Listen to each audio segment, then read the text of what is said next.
El fantasma de Canterville. Texto de Oscar Wilde. Cuando el señor Otis, ministro de Estados Unidos, adquirió el castillo de Canterville, todo el mundo le dijo que cometía un grave error, pues aquel castillo estaba embrujado.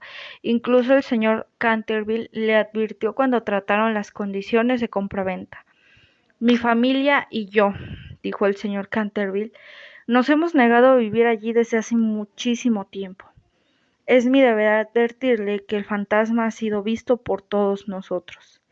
Señor Canterville, contestó el ministro sonriendo, compraré el castillo con todo y fantasma por el mismo precio.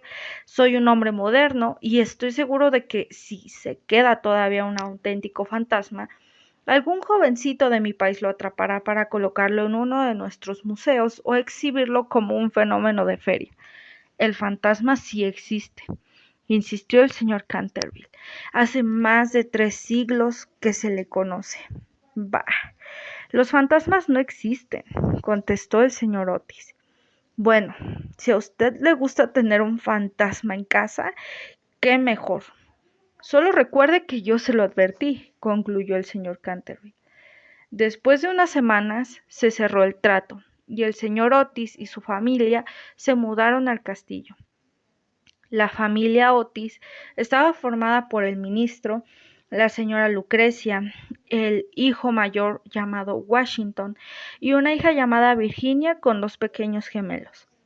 La misma noche que llegó la familia Otis al castillo, precisamente cuando estaban cenando, la señora Lucrecia observó una mancha de color rojo oscuro en el suelo cerca de la chimenea y le dijo a la empleada: «Veo que se ha caído algo en ese sitio». «Sí, señora», contestó la empleada. «Es una mancha de sangre». «Eso es espantoso», dijo la señora Otis. «No me gustan las manchas de sangre en un salón. Hay que limpiar eso de inmediato». «Esa sangre es de la señora Leonor de Canterville, que murió misteriosamente», replicó la empleada, «y dicen que su alma sigue en pena vagando por el castillo. Es imposible borrar esa mancha». «Tonterías», exclamó el señor Otis. «Con un líquido quitamanchas desaparecerá en un instante». Y antes de que la empleada pudiera intervenir, el ministro salió del comedor y regresó con un frasco y se arrodilló para frotar la mancha con el líquido. A los pocos instantes ya había desaparecido. «Yo sabía que este líquido la borraría», exclamó en tono triunfal el señor Otis. Apenas había pronunciado esas palabras, con un relámpago iluminó toda la estancia y retumbó un gran trueno que hizo que la empleada se desmayara. Cuando volvió en sí, la mujer les comentó a los señores Otis que había escuchado cosas horribles de aquel castillo. Ellos le aseguraron que no tenía nada de miedo de ningún fantasma. La tormenta continuó toda la noche sin que sucediera nada extraordinario. A la mañana siguiente, cuando la familia bajó a desayunar, encontraron nuevamente la mancha en el piso. El señor Otis comentó que no era culpa del líquido que había usado. Nuevamente frotó la mancha y ésta desapareció. Sin embargo, al día siguiente apareció de nuevo. Durante varios días sucedió lo mismo. Quitaban la mancha y al día siguiente aparecía de nuevo. La familia Otis comenzó a aceptar la existencia del fantasma. Una noche después de la cena, toda la familia se retiró a sus habitaciones. Cuando el reloj marcó las 11:30, todas las luces del castillo ya estaban apagadas. Al poco rato, el señor Otis despertó. Había escuchado ruidos extraños y pisadas en el corredor. Se levantó de su cama, se puso unos zapatos, cogió un frasco y abrió la puerta. Vio frente a él a un fantasma de aspecto aterrador, con una larga cabellera gris, harapiento y con las muñecas y los tobillos atrapados por pesadas cadenas oxidadas. «Mi querido señor», dijo el ministro, «perdone usted, pero sus cadenas hacen mucho ruido y creo que necesita engrasarlas. Le presto un frasco de aceite quitarrechinidos. Lo dejaré aquí junto a los candelabros y tendré mucho gusto de prestarle más si le hace falta». Después de decir esto, el señor Otis cerró la puerta y se volvió a meter en la cama. El fantasma se quedó unos minutos paralizado de la indignación. Arrojó el frasco contra el suelo y corrió por el pasillo gritando furiosamente. Al final se abrió una puerta y aparecieron los dos pequeños gemelos. Ambos arrojaron grandes almohadas sobre la cabeza del fantasma, que más indignado aún, desapareció rápidamente a través de la pared. Cuando el fantasma llegó a su escondite, respiró profundamente y pensó que jamás en 300 años lo habían humillado de una forma tan grosera. Recordó otros tiempos en que había asustado e impresionado a miles y miles de personas. ¿Y todo esto para qué? Para que le ofrecieran aceite quitarrechinidos y le arrojaran almohadas a la cabeza. Era una situación realmente intolerable. A la mañana siguiente, cuando la familia desayunaba, el señor Otis comentó: "No me gustaría ofender al fantasma", consideró, agregó dirigiéndose a los gemelos, que no fue lo correcto haberle tirado almohadas a la cabeza. Los pequeños rieron a carcajadas. Por otro lado, continuó el señor Otis: "Si se niega a utilizar el aceite quitarrechinidos, nos veremos en la necesidad de quitarle sus cadenas, pues será imposible dormir con ese ruido". Durante la siguiente semana, la familia Otis no fue molestada por el fantasma.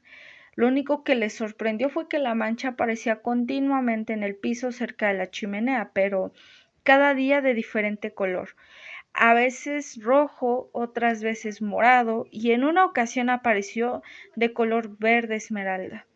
Estos cambios de color divirtieron mucho a la familia, excepto a la joven y dulce Virginia. El fantasma hizo su segunda aparición un domingo por la noche. Estaban todos dormidos cuando un terrible ruido se escuchó en el vestíbulo. Rápidamente bajó el señor Otis y observó que una gran armadura estaba tirada en el suelo. Al lado se encontraba el fantasma de Canterville, sobándose la rodilla. Los gemelos lo habían derribado disparándole con cerbatanas. El señor Otis quiso continuar la broma y gritó: "Manos arriba".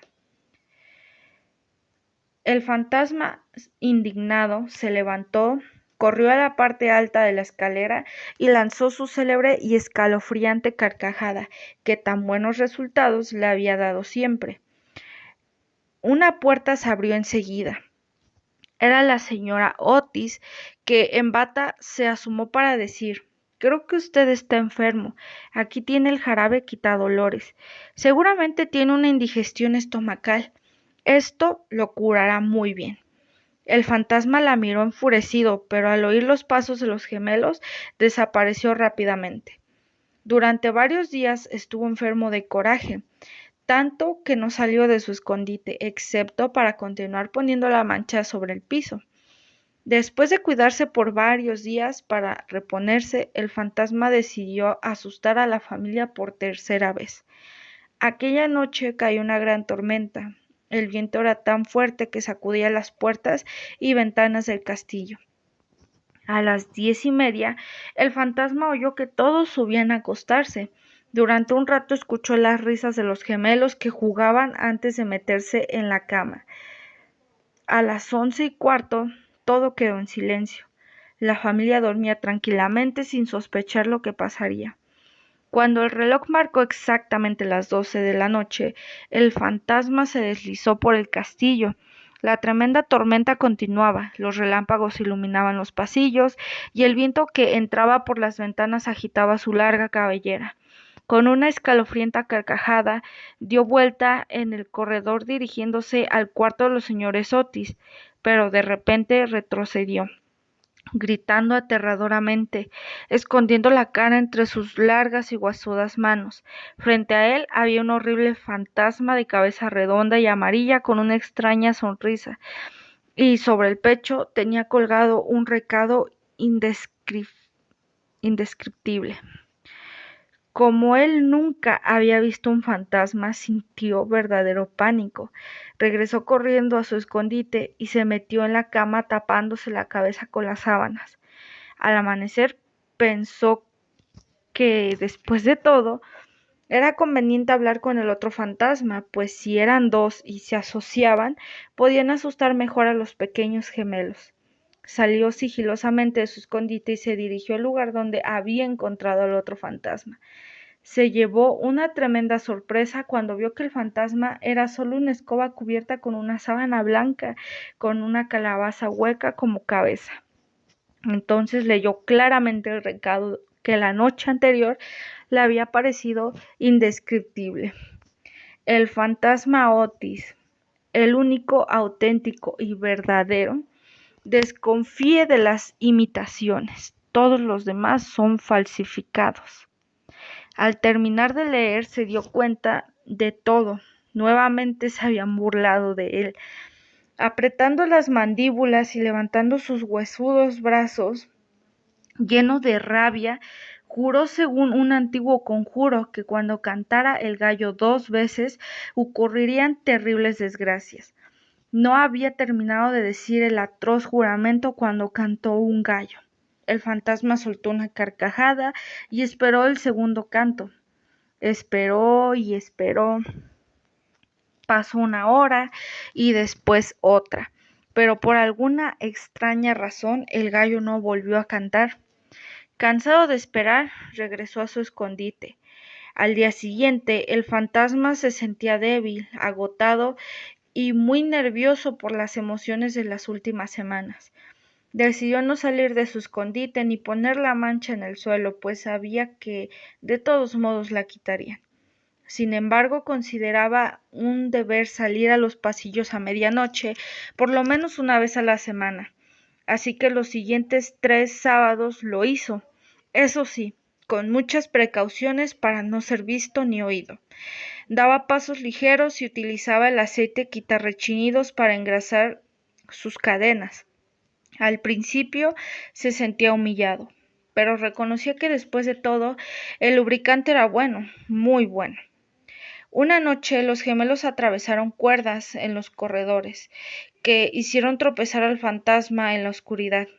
La jugarreta lo enfureció de tal modo que resolvió visitar a esos malcriados con su disfraz más aterrador. Necesitó 3 largas horas para lograr el aspecto que buscaba. Cuando estuvo listo, atravesó la pared, se dirigió al corredor y llegó al cuarto de los gemelos y abrió violentamente la puerta. Una jarra de agua le cayó encima y lo dejó empapado hasta los huesos. Oyó las risas de los traviesos niños y para no sentirse aún más humillado salió a toda velocidad rumbo a su escondite. Al día siguiente tuvo que quedarse en cama por un fuerte resfriado. A partir de aquella noche decidió no intentar nunca más asustar a la familia Otis y se limitó a recorrer el castillo con unas pantuflas y una gruesa bufanda en el cuello por miedo a las corrientes de aire. En la mano siempre llevaba una resortera por si lo atacaban los gemelos. Otra noche, cuando el castillo estaba en silencio, se dirigió confiadamente hacia el salón donde estaba la chimenea. Sintió una enorme curiosidad por qué había sucedido con la mancha. De pronto se acercaron 2 figuras agitando locamente los brazos y gritando como poseídos por algún demonio. Lleno de pánico corrió hacia la escalera y ahí el joven Washington lo esperaba con una regadera. Sintiéndose acorralado, el fantasma regresó al salón y huyó por el tiro de la chimenea hasta su escondite, donde llegó desesperado y sucio de hollín.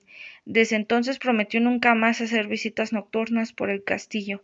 Los gemelos se quedaron esperándolo muchas noches para hacerle diferentes travesuras, pero todo fue inútil. El fantasma estaba tan triste y humillado que no volvió a aparecer.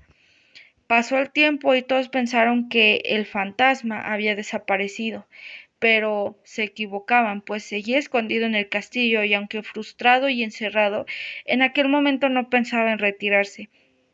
Por aquellos días, el duque de Cheshire, novio de la dulce Virginia, estuvo como invitado en el castillo. El fantasma deseó ardidamente demostrar que no había perdido influencia y decidió aparecer ante el duque disfrazado de vampiro, pero en el último momento el miedo que le tenía a los gemelos lo mantuvo encerrado en su cuarto, y el duque pudo dormir tranquilo soñando con Virginia. Días después Virginia y su enamorado se dieron un paseo a caballo cuando pasaron cerca de unos rosales. El vestido de la joven se desgarró. Volvieron al castillo y Virginia entró corriendo para que no la vieran. Pasó por un salón y le pareció ver a alguien dentro, creyendo que era su madre, pero para pedirle que le ayudara a coser su vestido. Con una gran sorpresa se encontró con el fantasma de Canterville.